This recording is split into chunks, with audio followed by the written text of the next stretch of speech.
शुभविवाह या मालिकेच्या 20 जानेवारीच्या भागामध्ये रागिणी इकडे आता आलेली आहे व्हॅनमध्ये आणि ती म्हणते, नशीब नशीब त्या आकाश आणि भूमी यांच्या तावडीतून मी सुटले. खरं सांगायचं तर आता ते आश्रमापर्यंत पोहोचले. यावरती आता लगेचच सांगायला लागते ती म्हणजे पौर्णिमा, की मग तुम्ही त्याला तिकडे ठेवून कसे काय आलात? अहो, ते तुमच्यासाठी तिकडे असणं खूप धोकादायक आहे. त्यांनी जर का तिथल्या माणसांना तुमच्याबद्दल काही सांगितलं आणि त्यानंतर मग आता तुम्ही या सगळ्या प्रकरणामध्ये अडकलात तर? त्यावरती रागिणी म्हणते, माझ्याकडे दुसरं काय ऑप्शन होतं? त्या लोकांच्या समोर आता मी तमाशा करायला पाहिजे होता का? मला काहीच कळत नाहीये. त्या लोकांनी जर का आता या सगळ्यामध्ये पाहिलं असतं हा सगळा तमाशा, तर ती लोक काय म्हणतील, म्हणून मी तिकडून सटकले. यावरती रागिणीला पौर्णिमा सांगायला लागते, अहो पण आई, तुम्हाला कळतंय का काय झालंय ते? मुळातच जर का आता इकडे त्यांनी पोलिसांना कळवलं आणि त्यानंतर मग आता तिथपर्यंत पोलीस पोहोचले तर तुमचे पोस्टर वगैरे सगळे लागलेले असू शकतात ना.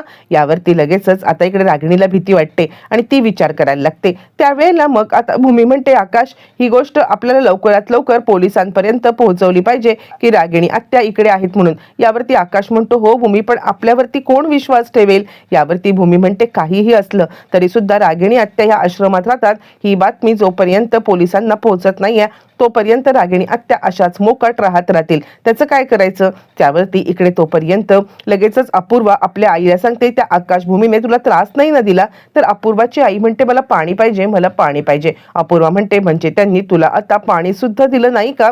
यावरती ती सांगते, काहीच बोलत नाहीये. नाही, मी या आकाश भूमीचा असा काही बदला घेईन ना, मी यांना सोडणारच नाहीये, अजिबात सोडणार नाहीये, असं आता ती म्हणायला लागते. बरं, हे सगळं चालू असताना ती सांगते, तू ठीक आहेस ना? म्हणजे ह्याच्या आधी सुद्धा त्यांनी आपल्याला त्रास दिला आणि आता पण ते आपल्याला त्रासच द्यायला आलेले आहेत. मला तर कळतच नाहीये की हे सगळं काय चाललंय ते. असं म्हटल्यावरती अपूर्वाची आई काहीच बोलत नाहीये.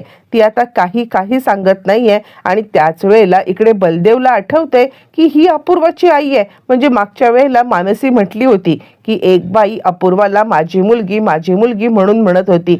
ही तीच बाई असेल का? बरोबर आहे, जे काही मानसी म्हणत होती ते त्याला आठवतं आणि 100% ही तीच बाई असू शकते असं त्याच्या मनामध्ये विचार आलाय आणि तो 2 मिनिटं विचार करायला लागलाय. अपूर्वा मग इतके दिवस आपल्या आईचं सत्य का बरं लपवून ठेवत होती?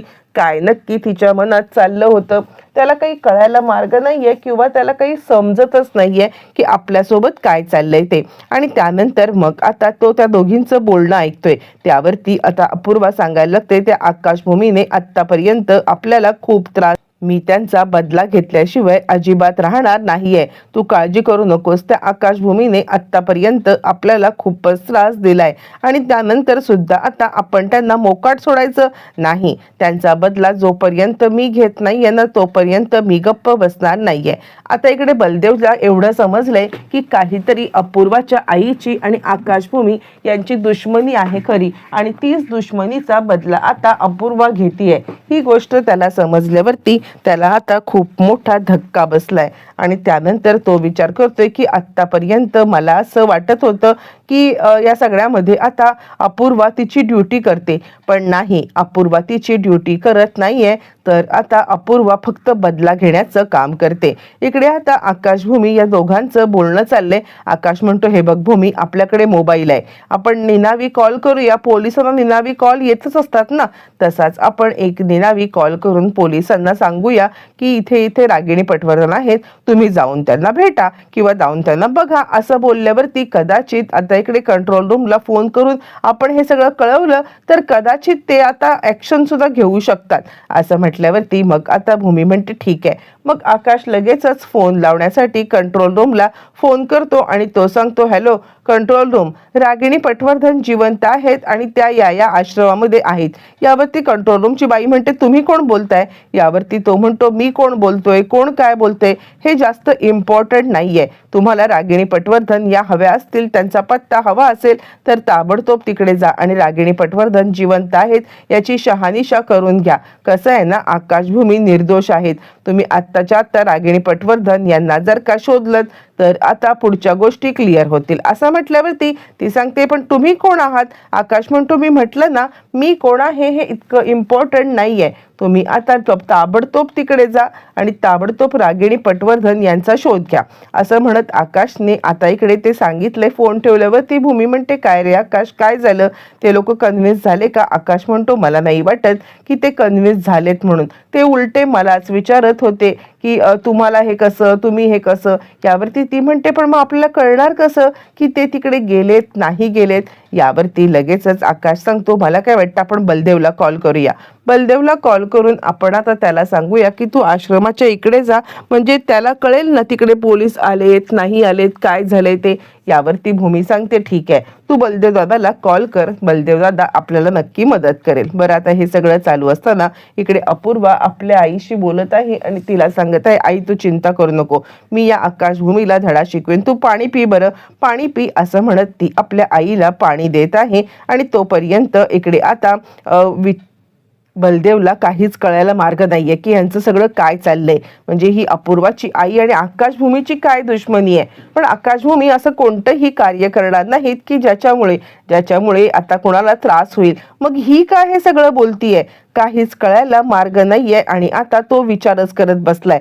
पण त्याच वेळेला ती विचार करते की मला आत्ताच्या आत्ता बाहेर जायला पाहिजे आणि ती आईला घेऊन बाहेर पडते. पण तोपर्यंत आकाश आणि भूमी हे आता बलदेवला फोन करायला निघालेले आहेत. ज्या वेळेला ते बलदेवला फोन करतात आणि त्याच वेळेला बलदेव नेमका आतमध्ये आहे. आता इकडे अपूर्वा आलेली आहे बाहेर आपल्या आईला घेऊन आणि बलदेव आतमध्ये लपून बसलाय. पण नेमका बलदेवचा फोन वाजलाय आणि फोन वाजल्या कारणाने तिला आता संशय आलेला आहे की आतमध्ये कोणीतरी आहे. म्हणून ती आतल्या दिशेने येते तर बलदेव धाडकन दार बंद करतो. अपूर्वाच्या डोक्याला दार लागतं आणि ती विचार करते, कोण असेल आतमध्ये बलदेव होता का? बलदेवची रिंगटोन होती का? नाही, पण बलदेव इथे काय करत असेल असा विचार पुन्हा एकदा तिच्या मनात येतो आणि त्यानंतर ती आता तिकडून निघून जाते. बरं, इकडे तोपर्यंत आकाशला चिंता वाटते की फोन का बलदेव उचलत नाहीये, काय झालं असेल, बलदेव कोणत्या ह्याच्यात अडकला असेल का असा विचार आकाश करतोय. आणि हे सगळं चालू असताना अपूर्वा विचार करते, बलदेव इथे होता का? नाही, तो कसा काय असू शकतो? तिला आता काहीच कळायला मार्ग नाहीये. आणि त्यानंतर मग आता ती आतमध्ये जाऊन पुन्हा एकदा शहानिशा करणार. पण तितक्यात तिला कंट्रोल रूमचा कॉल आलेला आहे आणि आता कंट्रोल रूमवरून कॉल आल्यावरती आकाश आणि म्हणजे त्यांनी सांगितले की रागिणी पटवर्धन ह्या कोणत्या तरी आश्रमामध्ये अडकलेल्या आहेत किंवा आश्रमामध्ये आहेत असा फोन आला होता. यावरती ती सांगते, कोणत्या नंबरवरून कॉल आला होता, तुम्ही त्यांना ट्रेस करा. रागिणी पटवर्धन तिथं गेलेलीच आहे, पण हे सगळं आपल्याला दिशाभूल करण्यासाठी पाठवण्यात आलेलं आहे. तर आता तुम्ही एक काम करा, तुम्ही या सगळ्यामध्ये स्वतःची दिशाभूल होऊन घेऊ नका. ज्या लोकेशनवरतून आता इकडे तुम्हाला कॉल आला होता त्या लोकेशनवरती तुम्ही जा. म्हणजे ती आता त्या आश्रमाच्या लोकेशनवरती जायला सांगण्याच्या ऐवजी ती आकाशभूमीलाच पकडण्यासाठी आता इकडे सांगायला लागत आहे. बरं, हे सगळं चालू असताना मग ती आईला म्हणते, आई तू काळजी करू नकोस, त्या आकाशभूमीला धडा शिकवल्याशिवाय मी काही गप्प बसणार नाहीये असं ती म्हणायला लागते. आणि त्यानंतर ती विचार करते, तुम्ही जिथे कुठे असाल ना तुम्हाला मी अजिबात सोडणार नाहीये असं म्हणत तिने आता पुढचं प्लॅनिंग केलेलं आहे. इकडे तोपर्यंत आता इकडे भूमी सांगते की बलदेव दादा कॉल का नाही उचलत आहेत, मला खरंच काही कळत नाहीये. यावरती तो म्हणतो, कदाचित आपण त्याला अपूर्वाच्या मार्गावरती जायला सांगितलं असेल ना, तो पुढे मागे कुठेतरी असेल, तो कॉल बॅक करेल. आणि तसंच घडतं. बलदेवचा कॉल बॅक आल्यावरती आकाश त्याला सांगायला लागतो, बलदेव अरे रागिणी आत्या या आश्रमामध्ये आहेत, आम्हाला तिचा पत्ता कळलाय, पण आम्ही कंट्रोल रूमला निनावी फोन करून सगळं कळवलेलं आहे.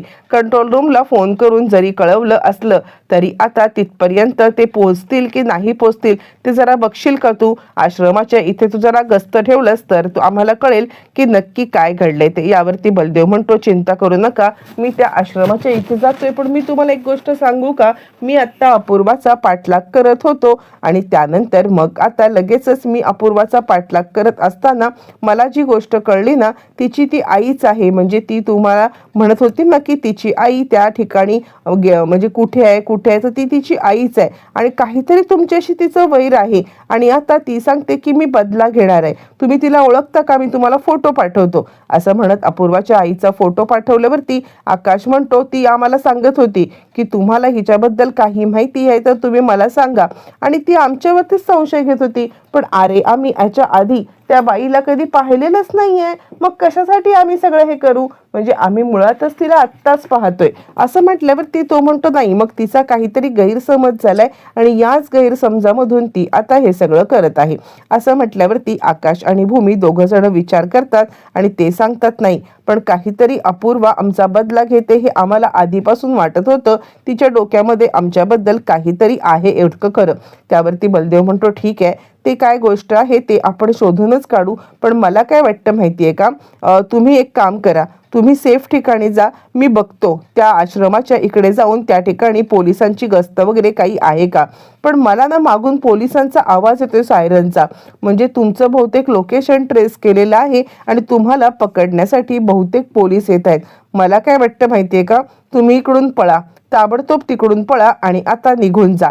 यावरती आकाशभूमीला सुद्धा आता आवाज ऐकू आलेला आहे आणि कोणीतरी आपला पाठलाग करते हे त्यांना समजलंय आणि भूमी बहुतेक आपण कंट्रोल रूमला जो काही कॉल केला ना त्या कॉलवरून आपलं लोकेशन ट्रेस करण्यात आलेलं आहे आणि आपल्याला पकडण्यासाठी बहुतेक पोलीस पाठवण्यात आलेले आहेत. आपण आता इथून निघणं सोयीस्कर आहे. यावरती बलदेव म्हणतो हो हो, तुम्ही पहिले तिकडून निघा, कारण जर का पोलिसांच्या ताब्यात लागलात मग आपल्याला काहीच करता येणार नाहीये असं म्हणत बलदेवनी त्यांना तिकडून पळायला सांगितलेलं आहे. आकाशभूमीला कळतच नाहीये की नक्की काय करायचं आहे, अपूर्वाच्या आईचा आणि आपला काय संबंध आहे किंवा अपूर्वा आपल्या मागावरती का लागलेली आहे, तिला काहीच कळायला मार्ग नाहीये. बरं, आता हे सगळं चालू असताना मग दोघं जण पोलिसांच्या इकडून तावडीतून पळून निघतात.